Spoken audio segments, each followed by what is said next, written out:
Yo, what up, people? Smithers to the motherfucking R, another crazy ass like fucking group of videos. Like, oh my god.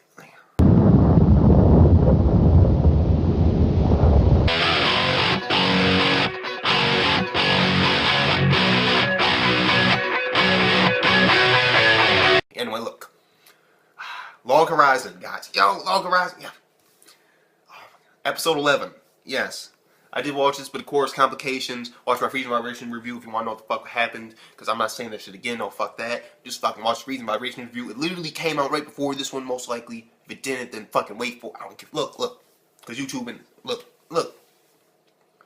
Log Horizon. Very important episode. Basically, the people of the land have extended their hands out to the people, to the council, so to speak, and they're offering them a chance at nobility. While this is also happening, we're getting like all these, we're getting around, we're seeing how it sort of operates. Like, we got all these, the craftsmen, and they're building fucking engines, and I'm like, yes, this is what we need for one reason. How in the hell are they going to combine all these cities unless they can travel there really fast? Because, to be honest, Shiro really needs to very quickly, take control of this fucking situation, this fucking world. Because without it, there's going to be all this horrible injustice going around everywhere. And Shiro always cleaned up his own city, yeah. But at some point, he's going to realize, yo, there are all these other cities out there that were just like this one, and they're even worse right now. I have to go save it. Like, that's how it has to be. Because if he doesn't do that, I'll be pissed off. So obviously, he's going to spread out. But basically, they're going to apparently be granted titles and nobility by the people of the land. But there's a problem. The problem is that the people of the land, they're not really giving too much information about them, yet they're also not giving too much information about themselves, the adventurers. And the people of the land, they are, technically speaking, very weak considered adventurers, because they only live once. But there are, as we learned, like knights and stuff like that, that are higher level, that could possibly fuck up adventurers, or at least fight with them on equal level footing, possibly. Who knows what the fuck we could have. Like, there could be like some knight, like level 50s or 100s. We don't fucking know. Because, technically speaking, there are, in a sense, supposedly hinted at being actual people of the land that are actually somewhat strong. Somewhat able to fuck with adventurers. And when you consider the fact that they have possibly way greater numbers.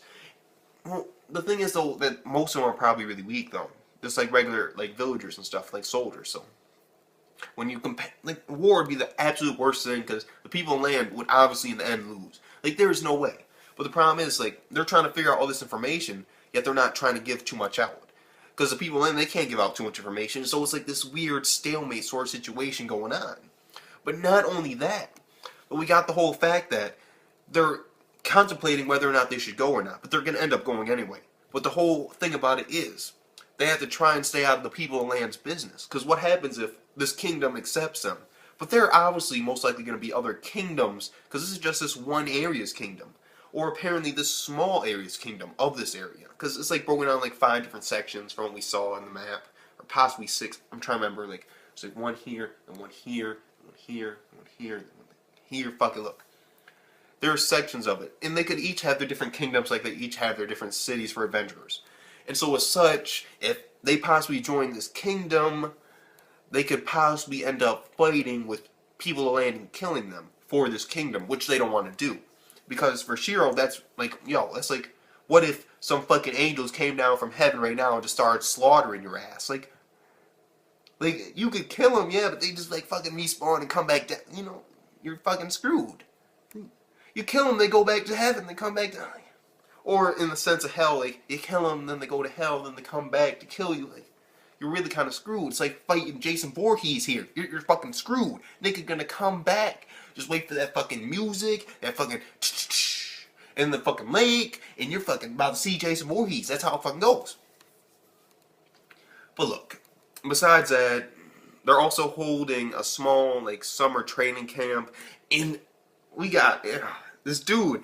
I can't remember his name right now, but he's this low-level player, which we saw in last week's episode, where he's like, can I join your guys' party? He's like, nope, sorry, we're only taking high-level players. Or at least medium-level players. Yeah, medium level. Like, oh, sorry, you're too low. It's like, you gotta be at least level 40 for us. Because we're gonna fight, they're gonna fight some tough monsters. They don't want no weak motherfucker with them. And this dude, in this episode, he's like trying to be all majestic and shit with the sparkles and the fucking hair. And I'm just laughing my ass. This dude, I'm gonna actually really enjoy this dude's character.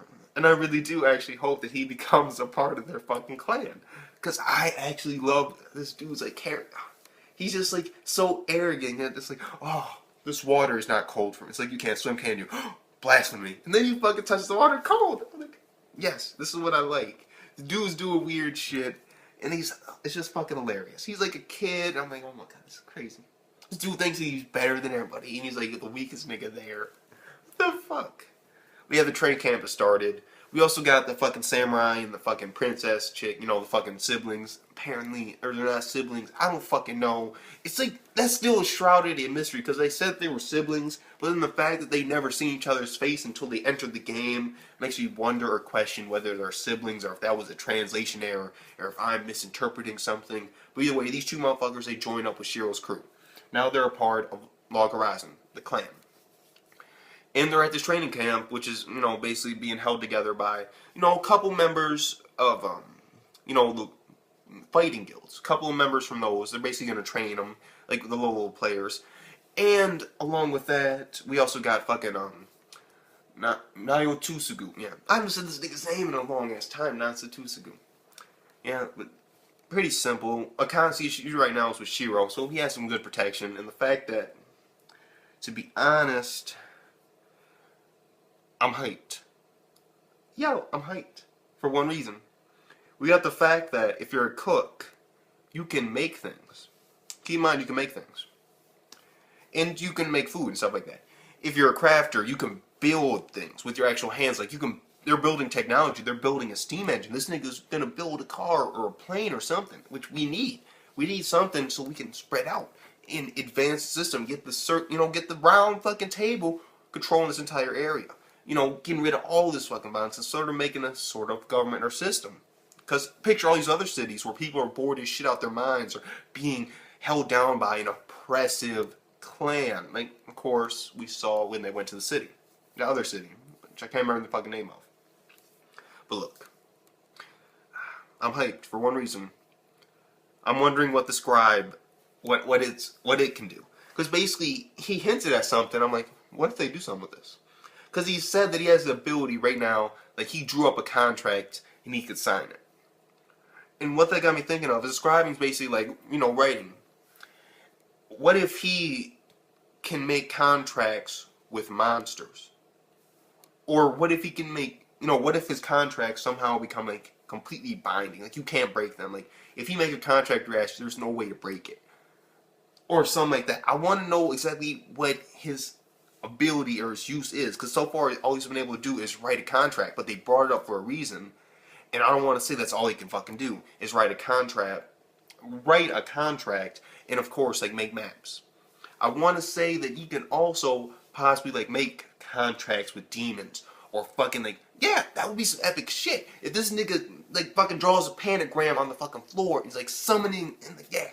And like a fucking demon comes out that's like level 50 or some minions, because this is an MMORPG, and a lot of MMORPGs do have the ability to carry around a familiar with you, and so I could see Shiro's scribing ability as an ability to give a familiar to somebody or to somehow get a monster to follow you or some type of, I don't fucking know. I want to know though, because that's really hyping me the fuck up. Like think about it, because I'm really waiting for Shiro to do some epic shit. Because I don't want him to be like that weak. I want to see him do some crazy stuff. Or I at least want to see what this whole situation is. And it looks like I also might be mistaken on the fact that that woman, that princess for the people of land, that they were her, like Shiro's old clan master leader of Debauchery Tea Party. Yeah, I don't think that is. There's still a chance, because I'm not 100%. I'm like, right now, because he saw her and he didn't say anything or do anything. So I'm gonna assume, like, I'm at like 1% right now, like 1% chance that that's her, like 1. So I'm like, no, that I was most likely wrong. I'm gonna take that.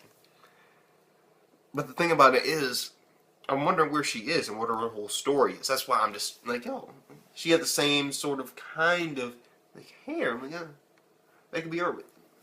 That wouldn't make sense. But I know for a fact that whenever we find out about this old leader of Debauchery Tea Party, it's going to lead to some good shit. There's going to be like story-driven elements, not just like all the comedy that they're throwing around all the time. Or like they're really getting like really comedy heavy now.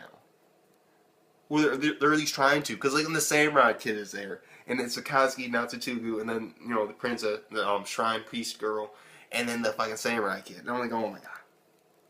He's like, now that we're all guys, since we're guys here, we can talk about poop. I was like, yo, and then he just gets kicked, like fucking yeah. Oh, it was fucking hilarious, because he was like, yo, bro, like, what the fuck are you trying to talk to this kid about? Like, no, it's fucking hilarious. And then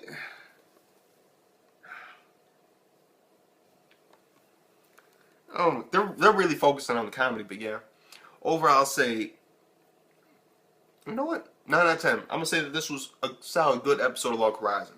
It progressed the story nice and smoothly, but it had something that I don't know that seemed like it was needed. We're starting to develop these relationships with the people of land. Why I can't give it a higher rating than 9 out of 10 right now, a solid good, is because there's still so much information that we need to know. Basically, we just know about these people of land, and Shiro might also possibly have the scribe ability. Niggas are training near the beach, and we also got this whole situation at this castle with the people of land. So, like, there really isn't much. Like, what can Shiro do with the scribing ability? Besides that, the people of land, that's the most interesting shit. Like, the training camp is going to be shown, but that's mostly going to be, like, to fill up the episodes and add comedy. Like, to be obvious. Like, they add comedy and maybe showcase different skills and abilities from other classes. Which would make a lot of sense, because then they wouldn't actually have to incorporate main characters. Like somebody actually joined Shiro's guild in order to show it, and they could show it and then never have to show it again, because it's like, yo, now you know what these niggas do, now you know what these niggas do, now you know. They could do that. Instead of actually having, like, Shiro personally fight somebody who is of that sort of race or that subclass, or of him actually inviting them into their party, or just meeting them on the fucking street at this training camp. They're all different types of level players, and so of course we're going to be training them to use their skills, and so we might get to see a whole bunch of skills and abilities. But yeah, nice episode, enjoyed it. 9 out of 10. Smith to my fucking R. Peace the fuck out.